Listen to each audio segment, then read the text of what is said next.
When I first went to Vietnam, we had annual trade of $450 million a year. We now have annual trade of $36 billion a year, and it's going up fast. When I first went to Vietnam, we had about 1,000 Vietnamese students studying in the United States. Now there are 17,000 Vietnamese students in the United States. We made great progress during the General Secretary's visit on direct flights between Vietnam and the United States. If we can have direct flights, say, between Los Angeles and Ho Chi Minh City, that would mean more students, more business people, more investors, more tourists, more people going back and forth between our two countries, and the two countries could grow to understand one another better, and we can engage in ways that I think make a positive difference in Vietnam.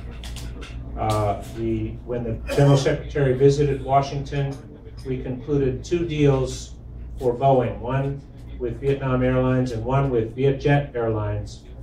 The value of those 2 deals is $13 billion. That's $13 billion for American workers. That's $13 billion that's being spent in a way that will attach Vietnam, connect Vietnam to the rest of the world. So I see this as a very positive step. Intel, high-tech company Intel, has invested more than $2 billion in Vietnam, is producing more than half of the world's chips, the world's computer chips, in Vietnam. And that means they're educating engineers. They're educating young people who now can work in the high-tech industry so that they can do the kind of work that needs to be done at a very high technical level in Vietnam. Yesterday in New York, an investment license was presented by the party chief of Ho Chi Minh City to Fulbright University, Vietnam. For 20 years, the Fulbright Economic Teaching Program has been teaching Vietnamese provincial officials in particular about modern economics, how to join the world economically. And in the future, Fulbright University, Vietnam, will teach young Vietnamese about the social sciences and about literature. There is no subject that will not be covered in Fulbright University, Vietnam.